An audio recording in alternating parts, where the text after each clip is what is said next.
And it was at a time when I was informed that part of my assignment was going to be the Visual Arts Committee, which I thought, well, I don't have any background in visual arts, but it's a challenge, so what the heck. But then Elaine had informed me as she's describing what my experience is going to be as the Economic Development Manager and supervising Visual Arts Committee. As she began to walk out the door, she said, oh, by the way, you also are going to supervise Barbara McBride. And if she has some time, you might try to get her to do a little bit of economic development work. Elaine left the office very quickly. I didn't know what to do. I was sitting there like stunned. I was responsible for Barbara McBride. Thank you, Elaine. A daunting task, and even I learned by Barbara in the mission that it is a daunting task to try to supervise her. Yeah, and she even to this day says, no kidding. What I learned is the biggest fear I think I had is that Barbara likes to speak her mind. I didn't think that was so bad. It was just that she would speak her mind to everyone else, no matter what. She didn't seem to prescribe to the theory, particularly as a supervisor when you're doing evaluations. What happens here stays here. She prescribes the theory that what happens here is myth. What happens in Mountain View stays in Mountain View, and she made sure Mountain View knew it. So this is what I was introduced to. So over the years, our professional relationship began to develop, or I'd like to think our professional relationship began to develop. And as you heard from Elaine, what everybody's talking about, what a good time we're having with Barbara, but then everybody says, we got to get Barbara to do, we got to teach her a little bit about the organization. So one of the things there were a couple of tenets that I always tried to instruct and work with Barbara about, since she's such an easy person to supervise, and one of those tenets was, it's really good to keep your supervisor informed. And as you heard, even through the city manager, that periodically Barbara would not tell anybody anything, but she's got these deals going, and it's fine. So a few years ago, I had received a phone call, and Barbara knows this story well. She loves this story. I had received a phone call from a citizen. Right, Barbara? I had received a phone call from some citizen who's irate. He'd seen some city car driving kind of recklessly through the North Bay Shore. Somehow, we kind of figured out who was driving the car. You know how you have to sign out, you got the hours and the day and the moment that you're in the car. We established that it was Barbara who was in the car, right? And Barbara had decided to go take some photographs of some buildings or doing something economic development related. So I sat down with Barbara, and one of the things I was going to do, but I spared her the embarrassment, is she always got fearful when I closed the door, and I always had two chairs, and I sat down and kind of described her, kind of build up the momentum of what I was going to tell her. So I tried to explain to her that I got this phone call about this erratic driving, and that we think it was Barbara, and Barbara said I wasn't even in the area. And then she proceeded, probably in the next breath, after we got done, saying, wow, Barbara, that's interesting. In the next breath, she then showing me the photographs of the driving on the North Bay Shore.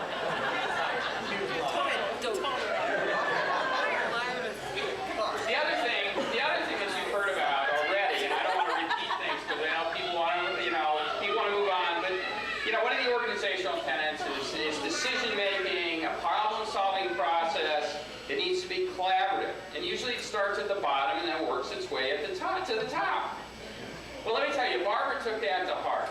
Because what happened one time is that she informed me that she was planning to take a trip. It was going to be a little junket. I think it was to Loveland, Colorado, that she thought that she was going to do. To view some public art programs. And I'm glad, and I said, gee, Barbara, I'm really glad you told me about that. Because I was trying to reinforce that kind of behavior, informing, talk ideas, be collaborative. But then she goes on to tell me that she'd already cleared it with the mayor. And I really do think she was within hours of purchasing the ticket. And I said, Barbara, I'm not sure we're ready to go. Haven't thought about this? This was at a time we weren't allowed to leave like the city limits. Barbara was going to go to Loveland, Colorado. So anyway, so we kept on.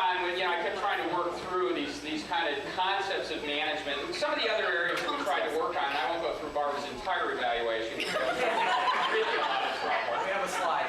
And we have a slide. Really. So the other thing that I did, the other thing we often talk about is time management.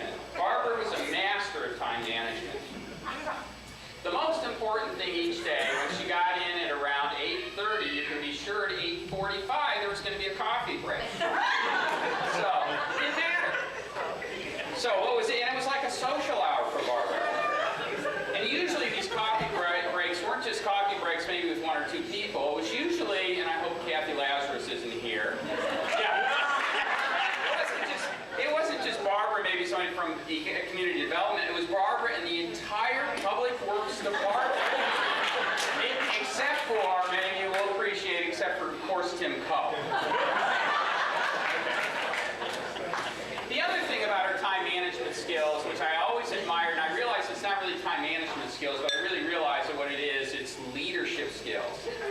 And one of the things that I think Barbara had great leadership skills, or she must have had them, because everybody stood around her cubicle. Sometimes you couldn't even get to, like I tried to get to Elaine's office, it was like too many people standing around. So I think, and I really think what people were doing is, I think they were seeking these famous barbarisms, listening to tell her great stories about the weekend with her daughters and her grandsons, talking about the Red Sox, and of course her undying love for Johnny Damon until he went to the Yankees.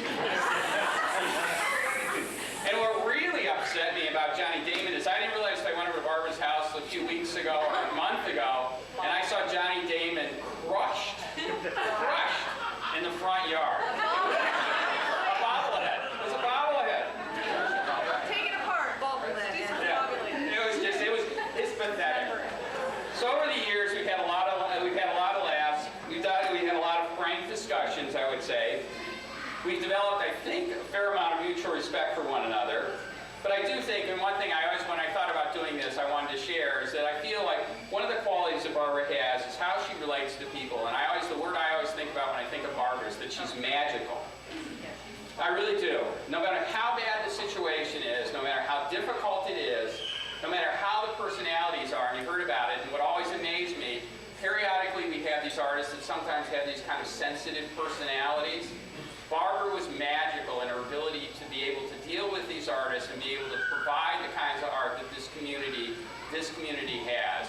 Because there are so many times, if it would have been up to Elaine or me, we probably would have said, get the artists out of here. We're tired of dealing with them. But anyway, she really had magic. And when I think about Barbara, I think about her honesty, her integrity, her positive attitude, and that disarming Bostonian personality and wit that seems to put people at ease. So, in conclusion, I will say after all these years that I purportedly supervised Barbara, that it was pleasure and one that I truly enjoyed. Was the fourth speaker this evening, and we have 91, so I need you to settle in. Not to get too sentimental here, because we don't want to bring it down, but sometimes, Barbara, you're not paying attention. I mean, I don't mean to be egotistical, but it's sentimental. Sometimes Barbara says, oh, Matt, you're like the son I never had. And I always say, Barbara, you're like the great-grandmother I never had. And, it's very warm, and we feel very connected, so I feel really good about that. Come on, we're ramping up.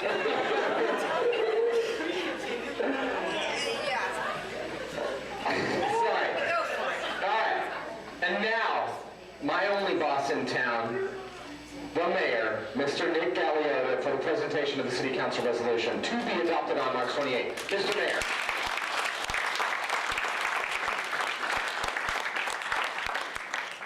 Is this hyper guy acting like a short timer? Man. Actually, I don't know if you can see this because I can't, but it's a lot of small print, and basically it's a bunch of whereases, paragraphs of whereases, that formally describe all the different activities, all the different contributions to the city in 20 years that Barbara has donated to the city, contributed to the city.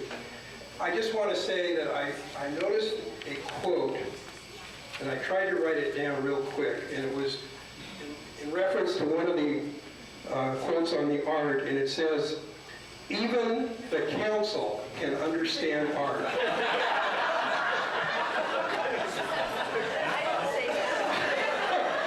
I just want to say, Barbara, that when I got on the council, I remember you saying to me, there's no deference to an individual council member, not even to the mayor.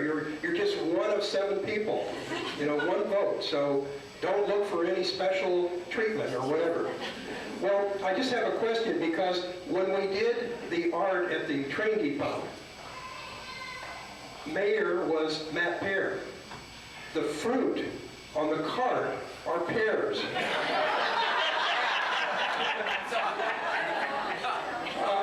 I really don't know what the answer to that particular question is. But I'm here representing the city council, and so I've got, I think, about 12 paragraphs, whereas paragraphs that I'm going to go through here.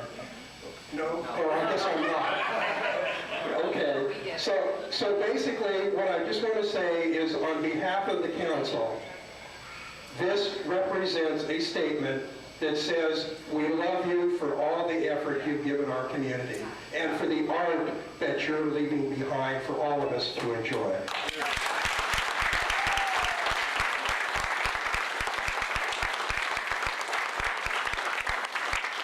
Mr. Mayor, that is the best reading of a resolution I've heard in 3.5 years. Thank you. Very nice. Thank you. I'm really glad that the mayor is representing the council this evening, because I'll tell you, I'm really not representing the council. I think I might be representing the Eagles Club, the downtown drinking establishment that I'm still not a member of, Matt. I'm working on it. All right, you're working on it. Well, we have a couple more gifts for you, and they're not lumps of coal. They're quite nice. And I was told by the editing team, which was a 19-member group of department heads, and it was vetted, that the individual gifts this evening are to represent the panache, the flair, the elegance and grace of Barbara McBride. Brahmin of Boston, East Coast heiress, and lady who lunches. And so, as you head into retirement, may the brim of your hat be wide and long. May your nails be manicured. And may your clothes be Burberry and Gucci. And so, for the presentation, the parade of gifts for the ladies who lunch, we have 4. The first shall be presented by Whitney and Linda and assorted children. Whitney and Linda. Oh yeah, Bob, you have to come up for this one. Well, that same committee told us to be short, funny, and sweet. And I'm not short nor funny, but so I'll keep it sweet. But Barbara, we are presenting you the gift of an afternoon going to Filoli Gardens, because you are always the bright spot in everybody's day. You're like the flower that these 2 flowers you can take home and hopefully plant in your yard, and that we'll miss you. Yeah, you want to take her home with you?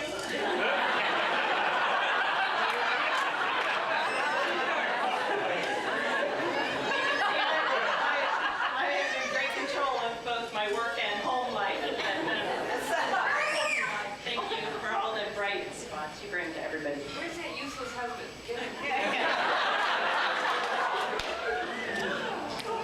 Barbara, yes, we've been working together for over 15 years. And I still remember when I first started working in community development, Walter Cohen at the time, I would hear bellowing like Jackie Gleason going, Barbara, Barbara, out of his office. These Barbaras would come out. Very bad. And I knew then that this was a very special lady. Yes, I did. And you are a really, really special person. You have an incredible sense of humor. You are full of surprises. And you make everybody around you feel happy.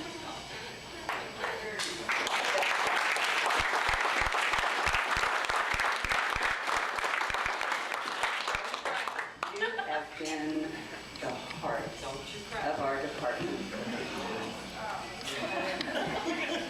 You kept it real